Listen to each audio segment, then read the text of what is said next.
नमस्कार, मैं हूं सौरभ शर्मा। आपको सीधे बंगाल लेकर चलते हैं, जहां हुगली में प्रधानमंत्री नरेंद्र मोदी पहुंचे हैं एक चुनावी सभा में। फिलहाल उनका मंच पर स्वागत हो रहा है। प्रधानमंत्री नरेंद्र मोदी का ये पश्चिम बंगाल का दौरा जो है कई कड़ियों में आगे चल रहा है और हुगली पहुंचे हैं प्रधानमंत्री इसी कड़ी में। पश्चिम बंगाल बीजेपी के तमाम सीनियर लीडर वहां मौजूद हैं मंच पर। एक महीने में प्रधानमंत्री का ये तीसरा बंगाल दौरा है और कई बड़े प्रोजेक्ट्स की आधारशिला भी वो रखने जा रहे हैं। भारत माता की। सभा में आई भीड़ भी आप देख सकते हैं। वंदे मातरम।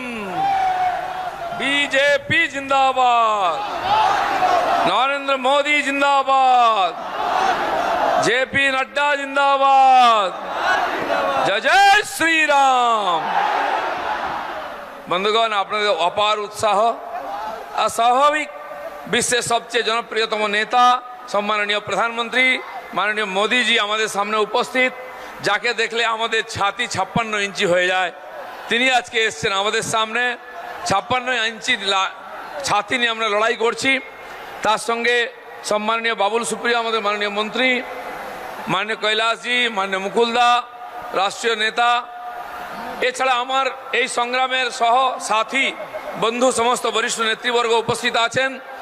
তাদেরকে আমি স্বাগত জানাই। সর্বোপরি আপনারা সেই 12টার থেকে বেরিয়ে এখানে জমা হয়ে যে উৎসাহের সঞ্চার করেছেন, এটা দেখে আমার বিশ্বাস হয়েছে এবারে পশ্চিমবাংলায় নিশ্চিত পরিবর্তন হবে। বন্ধুগণ, আজকে আমরা উপস্থিত হয়েছি এখানে শিল্পনগরী ডানলপেতে। ডানলপের জন্য লোক বাংলাকে জানতো যে এখানে শিল্প আছে। सारा भारत के लोग चाकरी करते व्यवसाय करते आस्तो। फिलहाल दिलीप घोष बोल रहे हैं और प्रधानमंत्री जब यहाँ से संबोधन करेंगे उसके साथ साथ वो कई प्रोजेक्ट्स का लोकार्पण भी करने जा रहे हैं। 3000 करोड़ के रेल प्रोजेक्ट्स की सौगात वो प्रदेश की जनता को देंगे।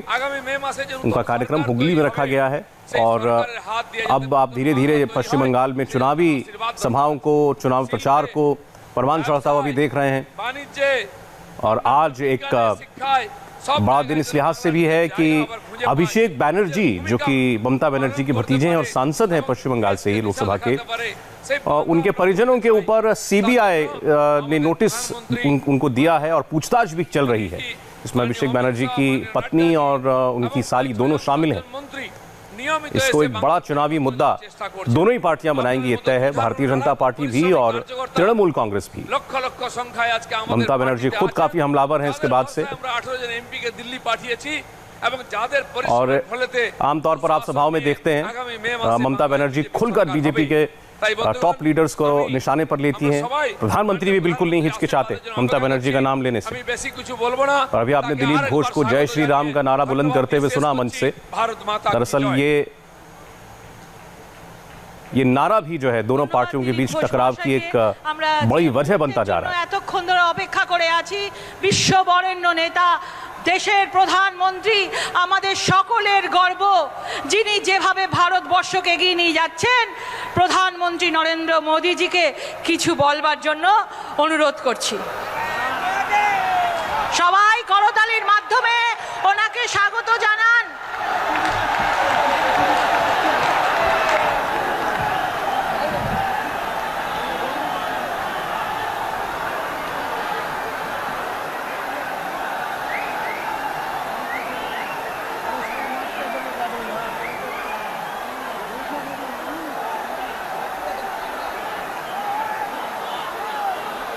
भारत माता की, भारत माता की।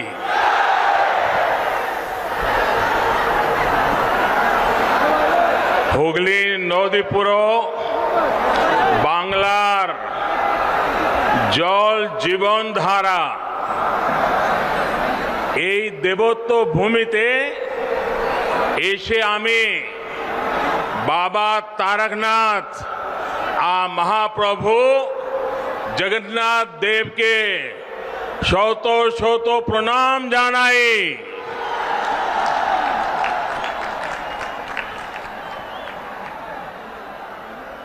आप लोगों का ये उत्साह, ये उमंग, ये ऊर्जा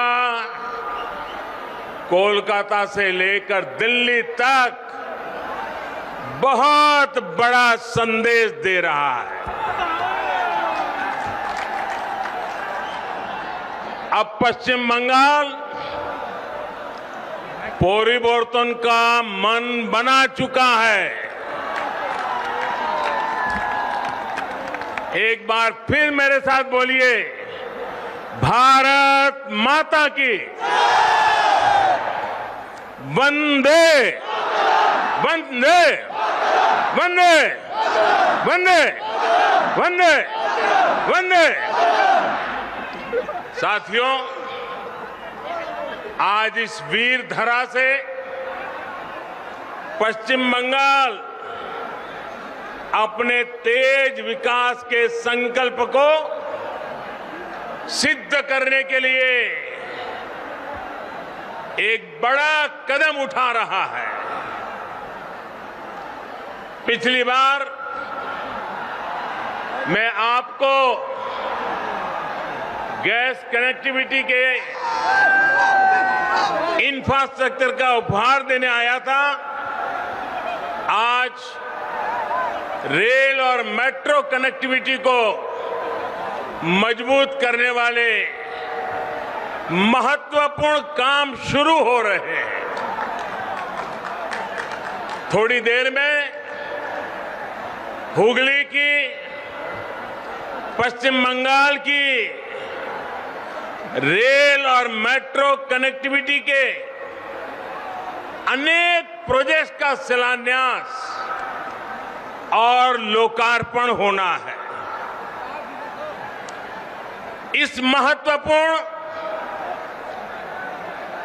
योजनाओं के लिए, बंगाल के उज्जवल भविष्य के लिए मैं आप सबको बहुत बहुत बधाई देता हूं। साथियों, दुनिया में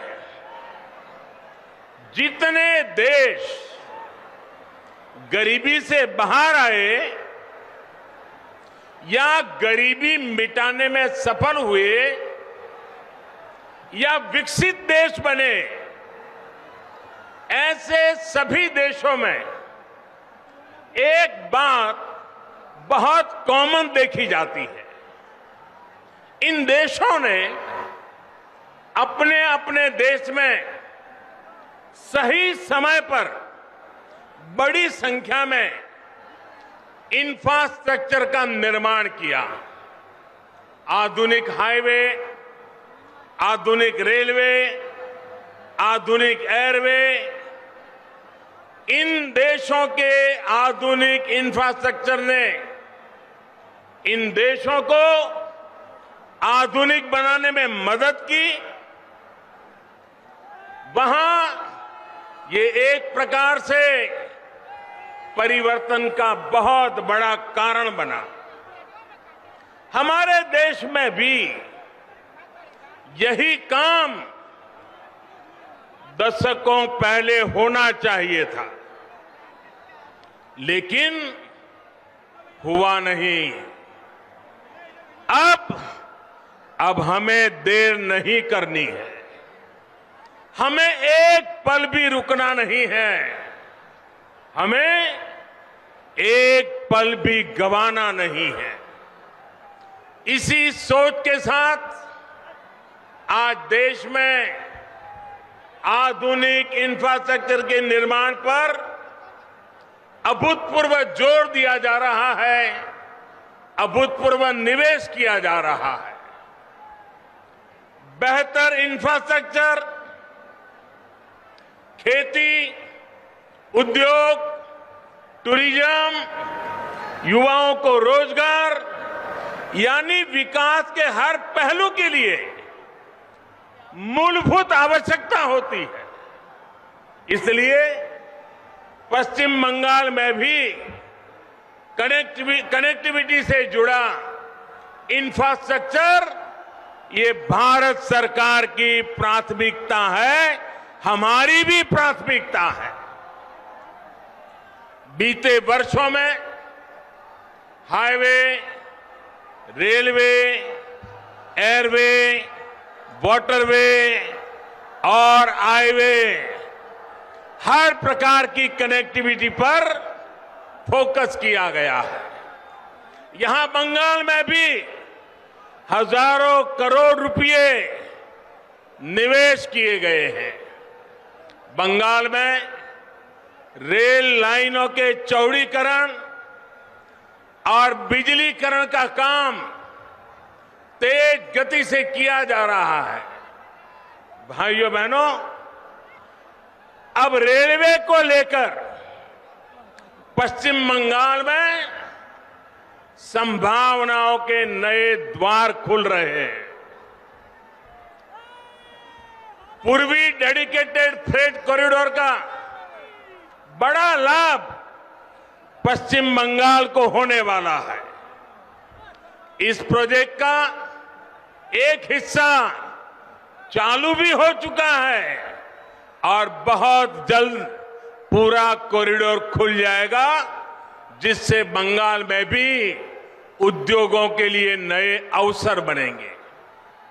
इसी तरह जो विशेष किसान रेल शुरू की गई है, उसका लाभ आज पश्चिम बंगाल के छोटे किसानों को बहुत तेजी से मिलना शुरू हो रहा है। अभी हाल में ही देश की 100वीं किसान रेल महाराष्ट्र के संगोला से पश्चिम बंगाल के शालीमार तक चलाई गई। इससे यहां के फल, सब्जी, दूध और मछली से जुड़े छोटे किसानों को मुंबई, पुणे सहित देश के अनेक बड़े बाजारों तक सीधी पहुंच मिली है। भाइयों और बहनों, आज उत्तर 24 परगना, हावड़ा, हुगली जिलों के लाखों छात्र छात्राओं, कर्मचारियों, श्रमिकों के लिए भी बहुत बड़ा दिन है। नॉर्थ साउथ मेट्रो का नोआपाड़ा से दक्षिणेश्वर तक विस्तार होने से हर दिन इन जिलों के हजारों यात्रियों को सुविधा होने वाली है। अब आपको कोलकाता आने जाने के लिए आधुनिक और सुविधा संपन्न तेज पब्लिक ट्रांसपोर्ट मिल गया है। भाइयों और बहनों, चंद्रनगर सहित ये पूरा क्षेत्र भारत की आजादी का, भारत की संस्कृति और भारत के ज्ञान विज्ञान का एक प्रकार से तीर्थ है। महर्षि अरबिंदो, मोतीलाल रॉय, रास बिहारी बोस, बिपिन बिहारी गांगुली, कन्हैयालाल दत्त, उपेंद्र नाथ बंदोपाध्याय, अनगिनत ऐसे महान व्यक्तित्व को नाता इस धरती से है। ये वो धरती है जिसने रामकृष्ण परमहंस जैसे महान संत हमें दिए। माउंट एवरेस्ट को मापने वाले महान गणितज्ञ राधानाथ सिगर, महान भाषाविद बुद्धदेव मुखर्जी, ऐसे मनीषियों का भी नाता इसी मिट्टी से रहा है। मुझे हैरानी है, इतने वर्षों में जितनी भी सरकारें यहां रही हैं, उन्होंने इस ऐतिहासिक क्षेत्र को, इस पूरे क्षेत्र को अपने हाल पर ही छोड़ दिया। यहां के इंफ्रास्ट्रक्चर को, यहां की धरोहर को बेहाल होने दिया गया। मुझे बताया गया है कि वंदे मातरम भवन, जहां बंकिम चंद्र जी 5 साल रहे, कहते हैं कि वो तो बहुत बुरी हालत में है। ये वो भवन है जहां उन्होंने वंदे मातरम की रचना को लेकर मंथन किया। वो वंदे मातरम जिसने आजादी की लड़ाई में नए प्राण फूके, हमारे क्रांतिवानों को नई ताकत दी, मातृभूमि को सुजलाम सुफलाम बनाने के लिए हर देशवासी को प्रेरित किया। वंदे मातरम सिर्फ इन 2 शब्दों ने गुलामी की निराशा में जी रहे देश को नई चेतना से भर दिया था। ऐसे अमर गान की रचना करने वाले के स्थान को न संभाल पाना बंगाल के गौरव के साथ बहुत बड़ा अन्याय है, और इस अन्याय के पीछे बहुत बड़ी राजनीति भी है। ये वो राजनीति है जो देशभक्ति के बजाय वोट बैंक, सबका विकास के बजाय तुष्टीकरण को बल देती है। आज यही राजनीति बंगाल में लोगों को मां दुर्गा की पूजा से रोकती है, उनके विसर्जन से रोकती है। बंगाल के लोग वोट बैंक की राजनीति के लिए अपनी संस्कृति का अपमान करने वाले ऐसे लोगों को कभी माफ नहीं करेंगे।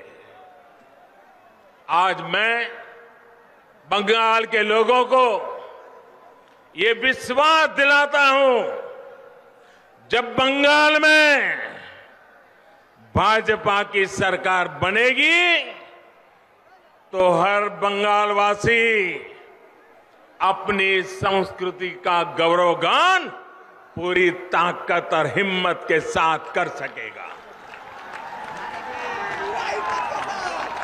कोई उसे डरा नहीं पाएगा, कोई आपको दबा नहीं पाएगा। भाजपा उस सोनार बांग्ला के निर्माण के लिए एक काम करेगी जिसमें यहां का इतिहास, यहां की संस्कृति दिनों दिन और मजबूत होगी। ऐसा बंगाल जहां आस्था, अध्यात्म और उद्यम सबका सम्मान होगा। ऐसा बंगाल जहां विकास सभी का होगा, तुष्टीकरण किसी का नहीं होगा। ऐसा बंगाल जो टोलाबाजी से मुक्त होगा, रोजगार और स्वरोजगार से युक्त होगा। भाइयों और बहनों, आजादी से पहले बंगाल देश के अन्य राज्यों से बहुत आगे था, लेकिन जिन लोगों ने बंगाल पर राज किया, उन्होंने बंगाल को आज इस हालत में पहुंचा दिया। मां, माटी, मानुष की बात करने वाले लोग बंगाल के विकास के सामने दीवार बनकर के खड़े हो गए हैं। केंद्र सरकार किसानों और गरीबों के हक का पैसा सीधा उनके बैंक खाते में जमा करती है, जबकि बंगाल सरकार की योजनाओं का पैसा टीएमसी के टोलाबाजों की सहमति के बिना गरीब तक पहुंच ही नहीं पाता। यही वजह है कि गांव-गांव में टीएमसी के नेताओं की शानो शौकत बढ़ती जा रही है और सामान्य परिवार गरीब से गरीब होता जा रहा है। भाइयों और बहनों, बंगाल के लाखों किसान परिवारों को पीएम किसान सम्मान निधि का पैसा इसी मानसिकता के कारण नहीं मिल पाया है। उनके हक को यहां की सरकार में बैठे हुए लोगों ने छीन लिया है। बंगाल के लाखों गरीब परिवार आयुष्मान भारत योजना के तहत 5 लाख रुपए तक के मुफ्त इलाज की सुविधा से आज भी वंचित है। गरीब को सुविधा मिले, इन प्रयासों को कैसे यहां रोका जाता है, इसका एक और उदाहरण मैं आज बंगाल की धरती पर आपको देता हूं। देश के गांवों में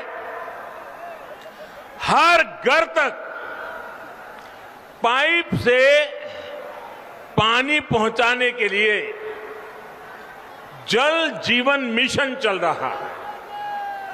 प्रयास यह है कि हमारी बहनों, हमारी माताओं, हमारी बेटियों को पानी लाने में अपना समय और अपना श्रम न लगाना पड़े।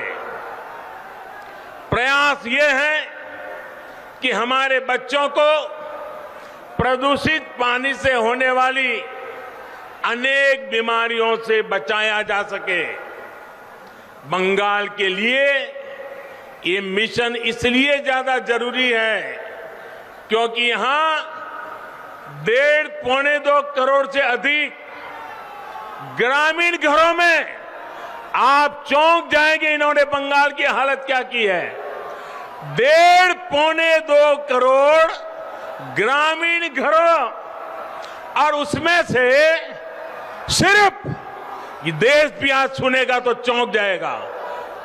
1.5 करोड़ 1.25-2 करोड़ घरों में से सिर्फ 2 लाख घरों में ही नल से जल की सुविधा है। अब बताइए क्या करके रख दिया था उन्होंने। आज देश में अभियान चल पड़ने के बाद अब तक इस अभियान के तहत लगभग देश में 3 करोड़ 60 लाख घरों को पानी के कनेक्शन दिए जा चुके हैं।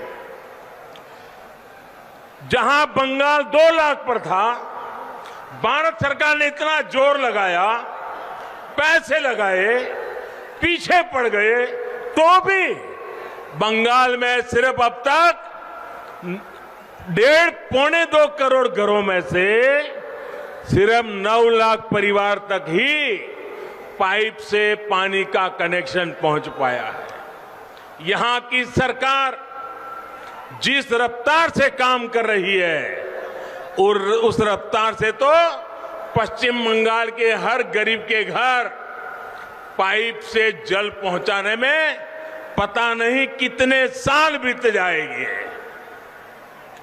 टीएमसी सरकार गरीबों के घर तक पानी पहुंचाने के लिए कितनी गंभीर है, इसका एक और उदाहरण आपको देता हूं। मैं आपसे पूछना चाहता हूं, क्या बंगाल के लोगों को पीने का शुद्ध पानी मिलना चाहिए कि नहीं मिलना चाहिए? जरा पूरी ताकत से बोलिए, पीने का पानी मिलना चाहिए कि नहीं मिलना चाहिए? गांवों में भी मिलना चाहिए कि नहीं मिलना चाहिए? गरीब से गरीब को भी मिलना चाहिए कि नहीं मिलना चाहिए? ये आपका हक है कि नहीं है? यहां की सरकार ने काम करना चाहिए कि नहीं करना चाहिए? लेकिन हुआ क्या? हर घर जल पहुंचाने के लिए भारत सरकार ने, दिल्ली सरकार ने 1700 करोड़ रुपए से ज्यादा 1700 करोड़ रुपए से ज्यादा रकम ये टीएमसी सरकार को दी। लेकिन इसमें से सिर्फ 609 करोड़ रुपए ही यहां की सरकार ने खर्च किया है। बाकी 1100 करोड़ रुपया यहां की सरकार दबा करके बैठ गई है साहब। ये दिखाता है कि टीएमसी सरकार को गरीब की, पश्चिम बंगाल की बहनों बेटियों की जरा भी परवाह नहीं है। दोस्तों, क्या जो पानी के लिए तरस रही है वो बंगाल की बेटी है कि नहीं है? वो बंगाल की बेटी है कि नहीं है? बंगाल की बेटी को पानी मिलना चाहिए कि नहीं मिलना चाहिए? बंगाल की बेटी के साथ अन्याय करने वाले लोग, क्या उनको माफ किया जा सकता है? भाई और बहनों, पश्चिम बंगाल में भाजपा की सरकार सिर्फ सत्ता में परिवर्तन के लिए नहीं, बल्कि आसोल परिवर्तन के लिए बनानी है। आसोल परिवर्तन, बल्कि यहां कमल खिलाना इसलिए जरूरी है ताकि पश्चिम बंगाल की स्थिति में वो आसोल परिवर्तन आ सके, जिसकी उम्मीद में आज हमारा नौजवान जी रहा है। ये हुगली अपने आप में बहुत बड़ा उदाहरण है कि बीते दशकों की अव्यवस्था ने पश्चिम बंगाल को किस हाल में पहुंचा दिया है। हुगली जिला तो भारत में उद्योगों का एक प्रकार से हब था।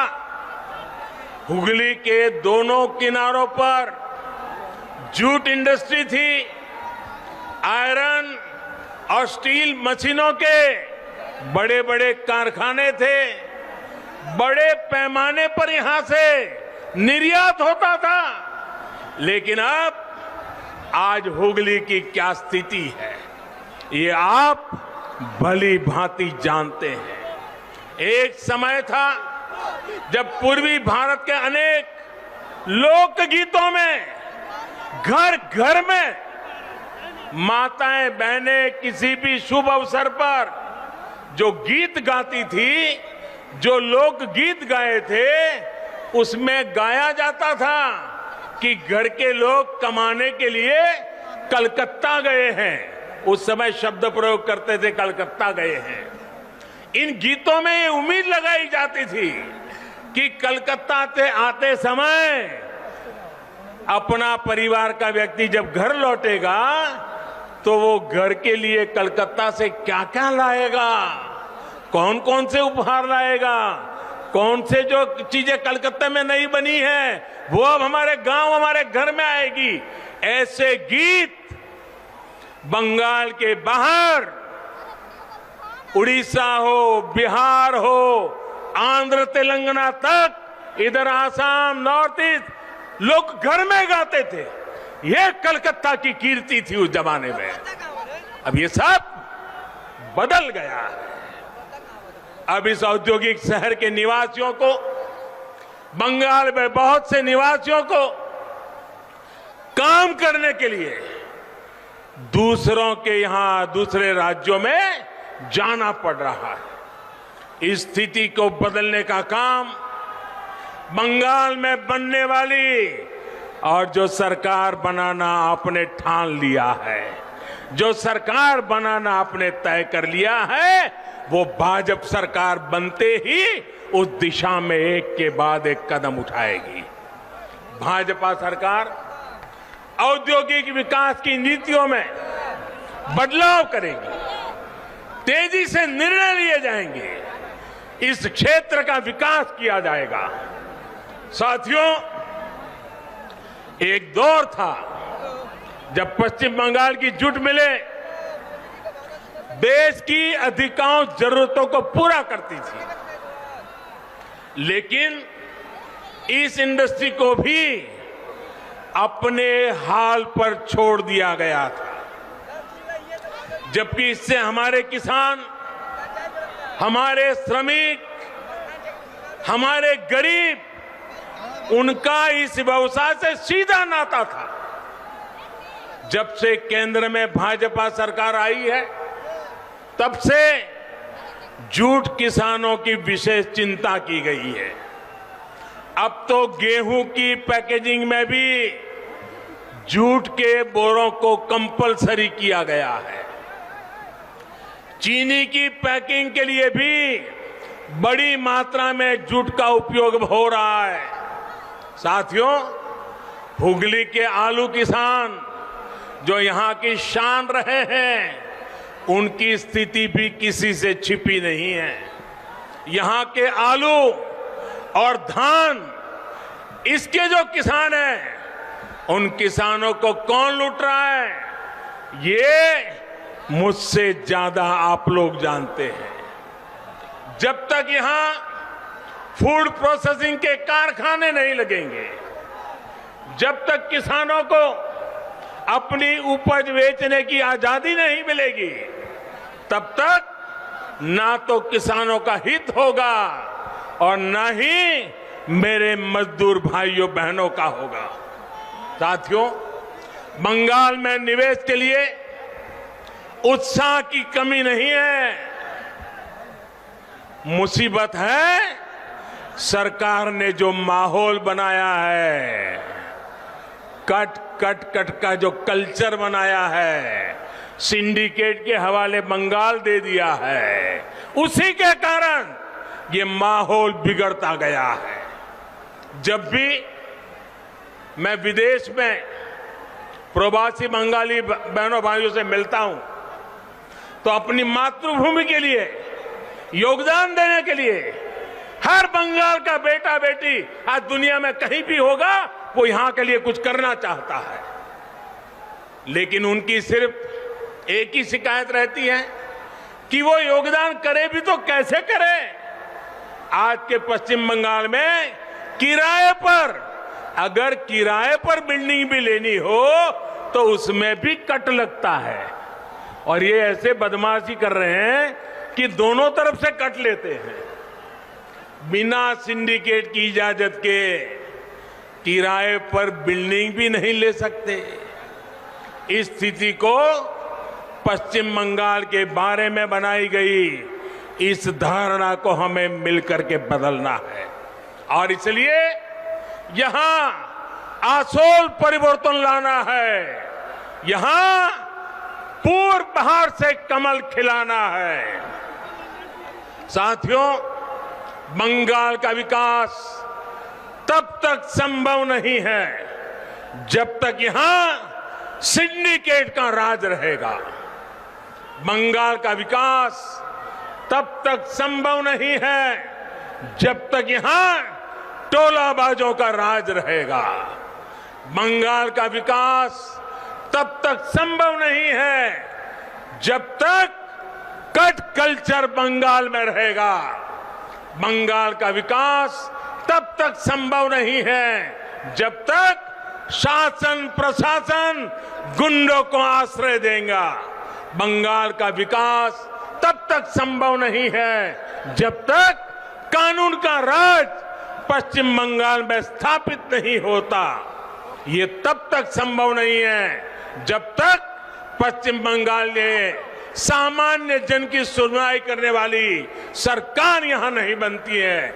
इसी स्थिति को बदलने के लिए आज पश्चिम बंगाल के कोने कोने से आवाज आ रही है, आर नय अन्याय, आर नय अन्याय, আমরা আসল পরিবর্তন চাই,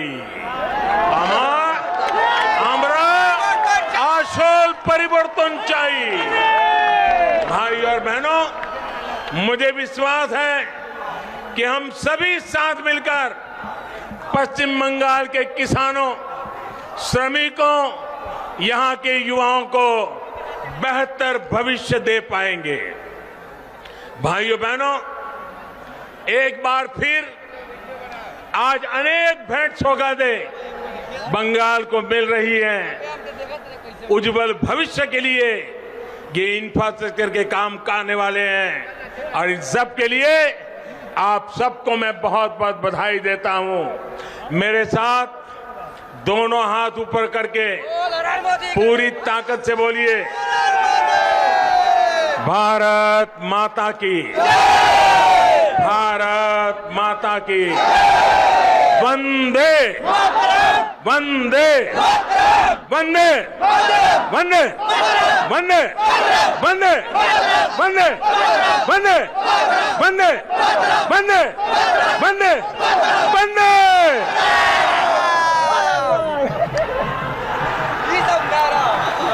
प्रधानमंत्री हुगली में बोल रहे थे चुनावी सभा में। उन्होंने कई रेल प्रोजेक्ट्स का, मेट्रो प्रोजेक्ट्स का लोकार्पण किया, शिलान्यास भी किया और एक बार फिर ममता सरकार पर जोर से प्रहार किया। उन्होंने कहा कि जब तक बंगाल में कट कल्चर है, कट मनी का कल्चर है, जब तक सिंडिकेट का राज है, जब तक कानून व्यवस्था सही नहीं होती, तब तक बंगाल की असल प्रगति नहीं हो सकती। और उन्होंने कहा कि अगर एक बार हमारी सरकार बनेगी तो हम बंगाल में असल परिवर्तन करके दिखाएंगे।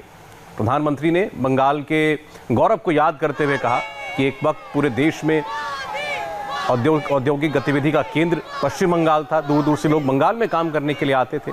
हुगली में जहां वो भाषण दे रहे थे कई कारखाने थे, लेकिन अब सब कुछ ठप पड़ा है।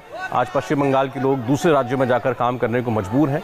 उन्होंने ये वादा किया कि बीजेपी की सरकार बनने पर यह दशा बदलेगी।